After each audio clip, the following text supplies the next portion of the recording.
Nous sommes réunis au nom du Père et du Fils et du Saint-Esprit. Amen.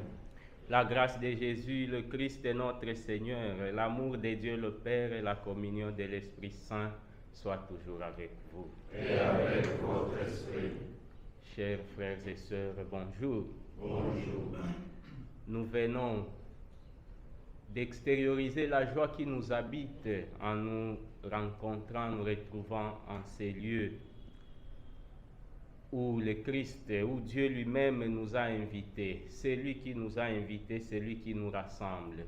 Il nous rassemble pour plusieurs motifs, pour que chacun de nous puisse voir les biens que Dieu ne cesse de faire en nous et que nous ouvrons nos cœurs pour que nous lui rendons grâce. Il nous invite aussi parce qu'il a à nous dire, il veut nous parler, il veut te parler aujourd'hui.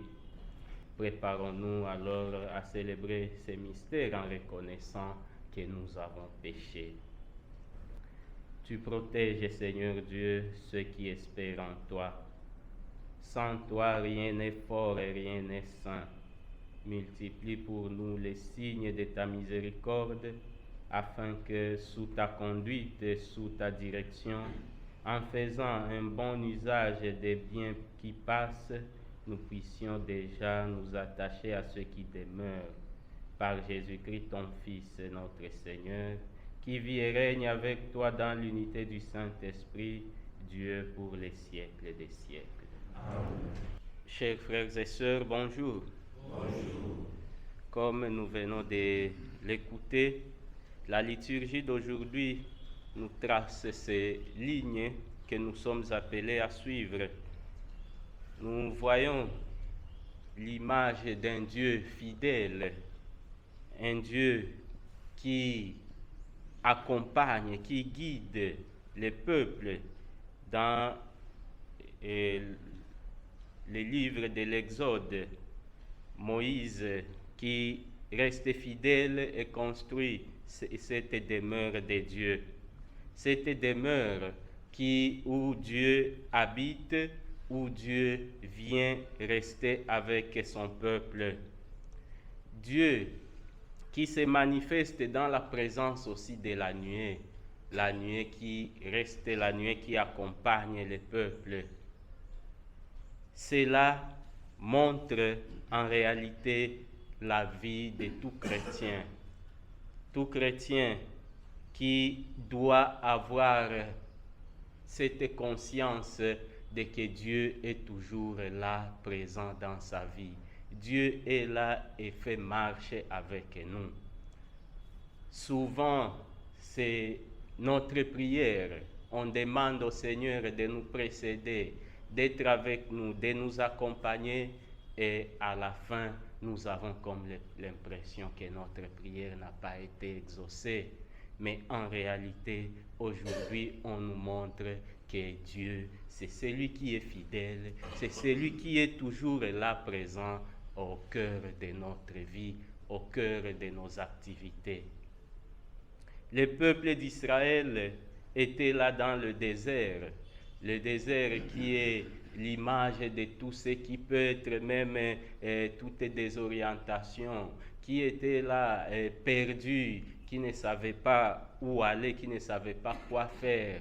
Mais on nous montre la présence de Dieu qui était là avec eux.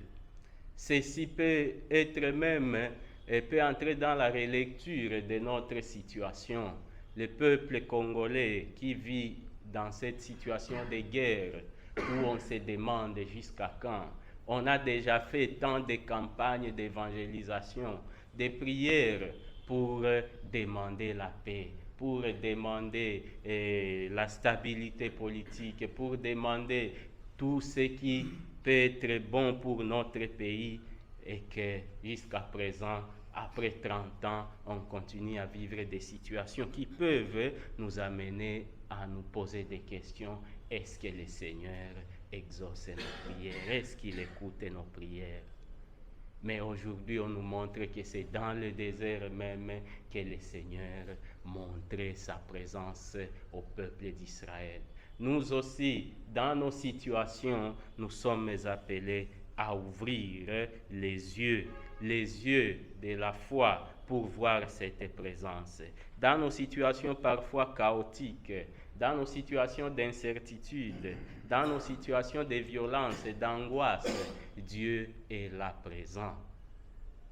Dieu est là et il fait marcher avec nous. Un appel à l'espérance, une foi qui est alimentée par cette espérance. Cette nuée-là qui manifeste la présence de Dieu, c'est aussi, exprime aussi les mystères de Dieu lui-même.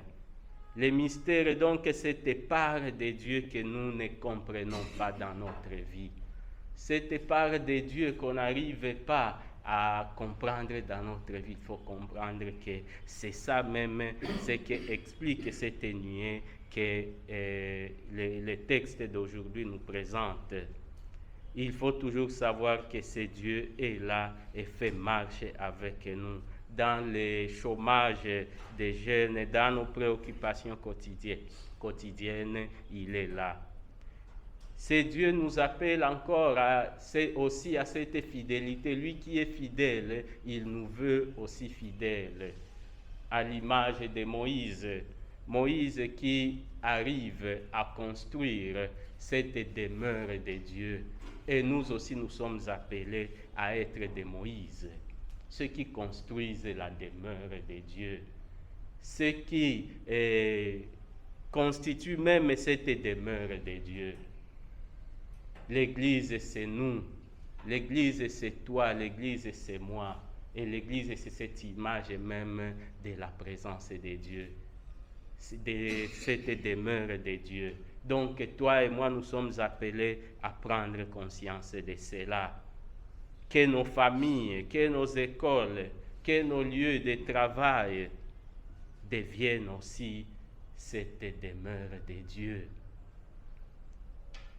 Dieu qui conduit son peuple le conduit aussi vers un avenir meilleur, vers la terre promise. Il y a tant de situations qui nous découragent, il y a tant de voix aussi qui nous découragent, qui nous montrent que le Congo n'avancera jamais, que nos sociétés n'avanceront pas. Nous demeurerons tels que nous sommes. Mais aujourd'hui, on nous demande de regarder la présence de Dieu. C'est Dieu qui nous guide, c'est Dieu qui nous accompagne, c'est Dieu qui nous oriente vers un avenir meilleur. Les psalmistes d'aujourd'hui aussi nous appellent à désirer cette parvis du Seigneur, à vouloir toujours rester avec le Seigneur. Ceci aussi, si nous regardons la relecture de notre société, nous trouvons que c'est ce que nous vivons aussi. Nous sommes un peuple assoiffé de ces dieux, un peuple qui est toujours à la recherche du Dieu, des dieux. Et cela se montre dans la multiplication des églises, la multiplication des petites maisonnettes de prière où parfois nous nous levons et courons pensant que nous allons rencontrer Dieu, oubliant que Dieu est là dans nos situations, Dieu est là dans nos réalités de chaque jour. Dieu est là dans nos maladies. Dieu est là dans nos faiblesses, Dieu est là dans tout ce qui, et quand nous pensons que vraiment il nous a abandonnés, il nous a quittés, il faut savoir qu'il est là présent. L'évangile d'aujourd'hui nous invite aussi à savoir prendre position. Le filet qui est jeté, le royaume de Dieu est comparable à ces filets. Ces filets qu'on lance et qui prend l'ensemble des poissons. Les filets qui ne fait pas, qui ne sépare pas au préalable, mais qui prend tout et qui ramasse toutes sortes de poissons, mais sachant que la sélection va arriver. Ces filets expriment aussi ce service que nous rendons, ce travail apostolique que nous rendons, où nous sommes appelés à ouvrir les horizons pour tout le monde. Cette pêche apostolique où tout le monde doit avoir une place, mais sachant qu'après, il doit venir le temps du tri, doit venir un temps de séparation. Cette séparation-là va arriver et c'est à nous de savoir quel type de poissons sommes nous. Nous sommes de ces poissons bons ou bien nous sommes de ces poissons pourris qui essaient aussi de faire pourrir les autres. Dans notre société, nous voyons aussi la même réalité où tout le monde n'est pas bon ou tout le monde n'est pas mauvais. Et le filet est lancé, tout le monde est là. Nos églises, nous entrons, nos églises qui réunissent tous, les corrompus, les voleurs, les koulounas, toutes sortes de couches sociales, mais à la fin, il faut savoir que le moment du tri viendra. Il faut prendre position. Il ne faut pas se laisser guider par les moments présents, mais il faut penser à l'avenir. Il faut penser à demain. Là où je travaille, je dois seulement voir aujourd'hui où je dois penser aussi au lendemain. Penser à la vie éternelle, penser au tri. Je me contente de vivre l'aujourd'hui, d'amasser tous les biens de ce monde aujourd'hui, oubliant que le monde et la vie éternelle existent. Cette vie qui ne dure qu'un instant va passer. Il faut avoir cette conscience.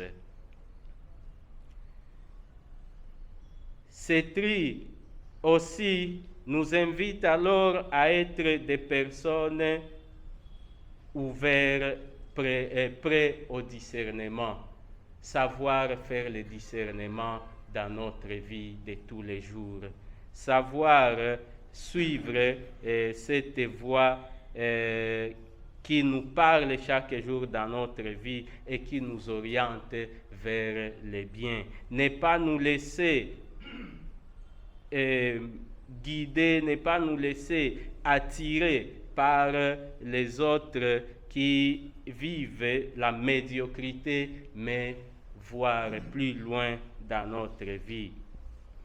À chacun de nous de discerner où est-ce que Dieu nous appelle aujourd'hui. Dieu nous appelle dans nos foyers, Dieu nous appelle dans nos écoles, Dieu nous appelle dans nos paroisses, Dieu nous appelle dans nos quartiers à être ces ferments de l'évangile qui oriente et qui guide tout le monde. L'image d'Ignace de Loyola que nous fêtons aujourd'hui nous invite à prendre conscience de l'implication de notre foi dans la vie de chaque jour. Ces parvis du Seigneur ne sont pas ces 4 murs où nous entrons, nous l'avons enfermé, où nous entrons les dimanches, où nous entrons les matins pour un peu de temps et aller vivre le reste de la journée comme si rien n'était. L'appel, c'est de prendre conscience et de savoir que c'est Dieu qui m'habite, m'accompagne partout, m'accompagne en tout. Il est là présent, il me guide. Prenons conscience et accueillons cette présence de Dieu dans nos réalités de chaque jour, de tout instant. Choisissons aussi d'être parmi les bons poissons, ceux qui vivent selon l'Évangile, avec le courage de la vérité, avec le courage de conversion, de transformation. Demandons alors au Seigneur que cette Eucharistie ravive notre feu intérieur, que le Christ que nous allons accueillir nous fasse redécouvrir la beauté de la maison du Seigneur, nous fasse redécouvrir la joie d'être son peuple, la joie de lui appartenir, et nous fasse découvrir la force d'être des témoins dans les ténèbres de nos réalités quotidiennes, aujourd'hui, demain et tous les jours de notre vie. Qu'il soit connu et aimé de tous. Notre Seigneur